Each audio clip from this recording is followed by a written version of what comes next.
Bismillahirrahmanirrahim. Fayajibu mangka wajib alaihi kajalma naon al ingkaru ingkar biqalbihi ku hatena jalma in ajaza lamun apes jalma anil kohri tina maksa wal amri jeung marentah tanapi nitah wadzalika sarang ari itu ingkar bil qalbi ingkar ku hate adaful imani eta pang lemah-lemahna atanapi pang apes-apesna iman ae aqalluma tegesna pang saeutik-eutikna perkara yalzamu anu wajib ieu ma al insana ka manusa indal ajzi dina nalika apes wayajibu sareng wajib naon tarku jami'il muharramati ninggalkeun sakabeh anu diharamkeun wa nahyu murtakibiha jeung nyegah migawena itu muharramat waman uhu jeung nyegahna itu muharramat kohron kalawan dipaksa minha tina itu muharramat in qadaro lamun kawasa jalma alaihi kana ieu nahyu atanapi man'u wa ila lamun teu in qadaro wajaba mangka wajib alaihi ka jalma naon ayun kiro yen ingkar jalma zalika kana itu muharramat biqalbihi ku hatena jalma wa mufaraqatu maudiil maksiati jeung ngajauhan tempatna maksiat atanapi dosa wal haramu sareng ari ngaran haram ma eta perkara tawa'ada anu geus ngancam saha Allahu Allah murtakibahu kana migawena ieu haram atanapi perkara bil iqabi ku siksaan wa wa'ada jeung geus ngajangjikeun Allah tarikahu kana tinggalna itu haram bisyawabi kalawan ganjaran dina ieu pasal masih kene netelakeun urang kudu migawe kana perkara anu diwajibkeun oge kedah nebihan kana perkara anu diharamkeun bahkan lain kitu wungkul sehingga urang ningali keluarga atanapi jalmi henteu migawe kana anu diwajibkeun urang wajib marentahna lajeng lamun urang ningali ka jalma ningali keur ngalaksanakeun maksiat tetep urang boga kawajiban nyaeta kudu nyegahna sarana nyegah sakumaha saur kamari mampu ku panangan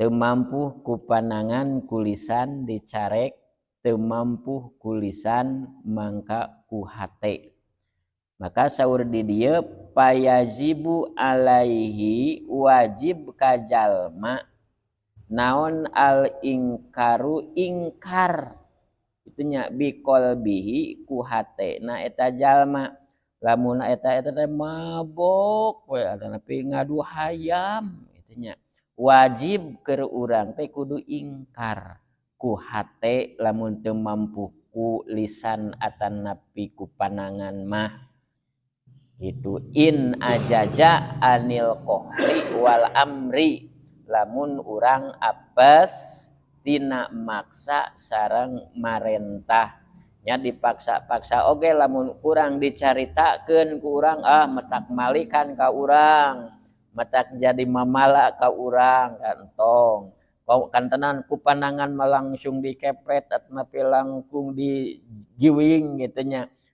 Urang teh apes tidinya entong ku hate weh ingkarna gitunya ku hate weh ingkarna itunya astagfirullahaladzim itu anu keur maksiat tuh itu kita eta ngan urang gaduh patekadan kitu gaduh amalan kitu ingkar ku hate wadalika adapul iman, urang teh kalebetkeun jalma anu lemah imana gitu nya. Lamun ingkar ku hate unggul berarti urang teh rada keneh lemah imana saur musonif mah di dieu gitu nya. Jadi alusna mah itu ku panangan dicegahna teh atanapi kulisan gitu ngan aya kemurahan karuhsohan tetep dan ningali urang kana pamungkaran mah urang teh kadah ingkar kadah nyegahnya ku hate weh gitu nya berarti. Tapi henteu metak leungit iman gitu nya, nyegah ku hate dengan lemah gitu imana gitu nya. Ae aqallu ma yalzamu insan indal ajji, tegesna pangsa eutik-eutikna perkara anu wajib ka manusia indal aji dina nalika apes kitu nya pang leutik-leutikna puruhan kitu nya ka manusia dina nalika apes nya eta nyarek ngan ukur ku hate gitu ku hate. Lamun ku panangan mah gede pahalana teh kitu termasuk jihad kitu nya atanapi ku lisan kitu nya. Upami ku hate mah pang saeutik-eutik ganjaran tapi sok sanajan saeutik oge aya daripada urang ngadukung gitu ari ngadukung mah sami sareng gitu sasarengan. Wayajibu lajang sareng wajib naon tarku jami'il muharramati, wajib urang teh kudu ninggalkeun sakabeh pirang-pirang anu diharamkeun.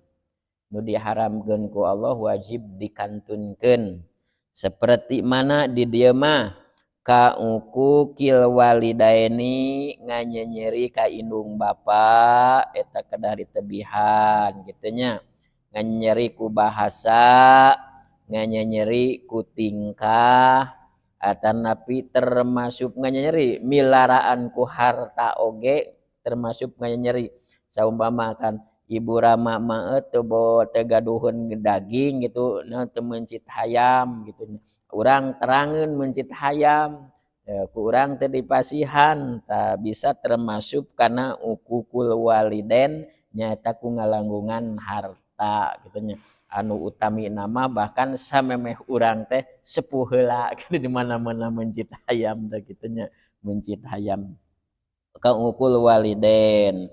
Waqat urahmi megatkeun baraya eta teh termasuk kana tarkul muharramat kada kitu nya kada diulah ditinggalkeun. Wasurbul khamri sareng nginum arak etan muharramat. Wa qatlun nafsi maehan manusa gitu. Wa aklur riba ngadahar barang riba itunya eta teh termasuk anu kudu dijauhan. Engke dipayun bakal aya bab riba dina kitab Sulam. Wazina sareng zina itunya. Wazina eta sareng zina kedah ditebihan. Wal wati sareng wati alladzi ahlaqahumullahu ta'ala bidunubihim wa huwa aliwat bi zamanin Nabi Lut.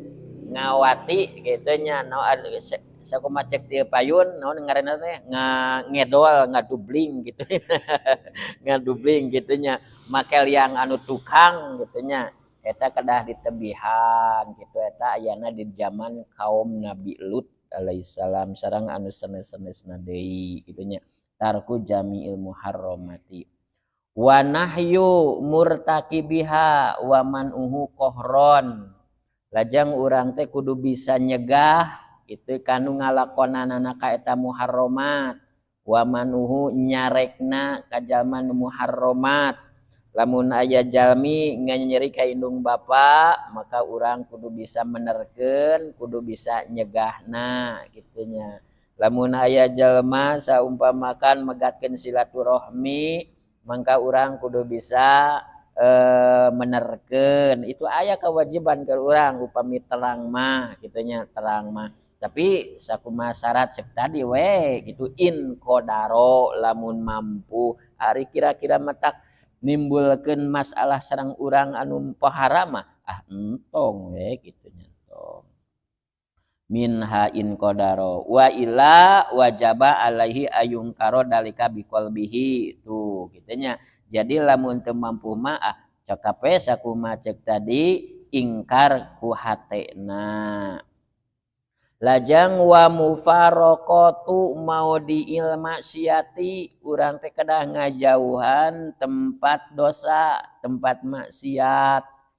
Aya lingkungan tempat ngadu hayam saumpamakan urang sok pipilueun we dinya memang urang henteu milu ngadu hayam mah ngan ningalikeun we bari nyot rokok bari kopi kitu nya bari jeung sacelaka-calakan seuri eta ngalalajoan kitu nya ngalalajoan. Tah eta teh itu sami sareng rencangna gitunya sami sareng ngadukung gitu teh kenging kedah wa mufaraqatu maudhi'il maksiyah ngajauhan gitunya.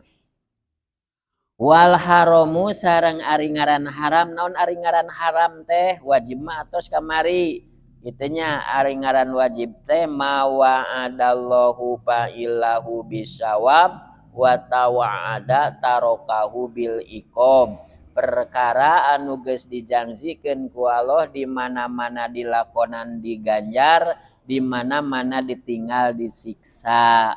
Ta ayeuna mah haram, naon ari ngaran haram? Wal haramu ari ngaran haram ma eta perkara tawa ada anu geus ngajanjikeun saha Allahu Gusti Allah murtakibahu kana migawena eta perkara bil iqobi ku siksaan gitunya. Jadi ngaran haram teh di mana-mana urang migawe kana perkara anu dicegah nu dilarang ku Allah dipigawe ku urang teh tah Allah ngajanjikeun bil iqobi kana disiksa gitunya.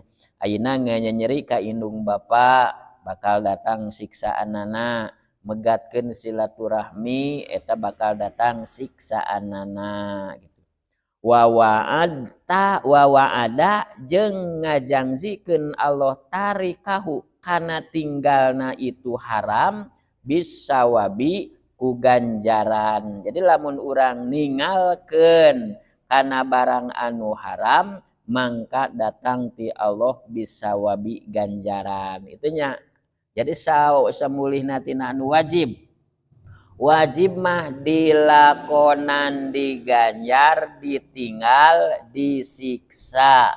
Ari haram mah dilakonan, disiksa, ditinggalkeun, diganjar gitunya. Jadi urang teh ku henteu ningal teu maehan jelema teu meunang ganjaran gitunya.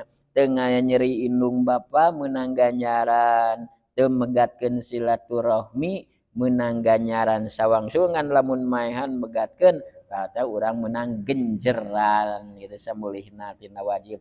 Jadi ku henteu midamel pangharaman teh urang teh kenging ganjaran ti Allah alhamdulillah kenging gitunya kenging gitunya.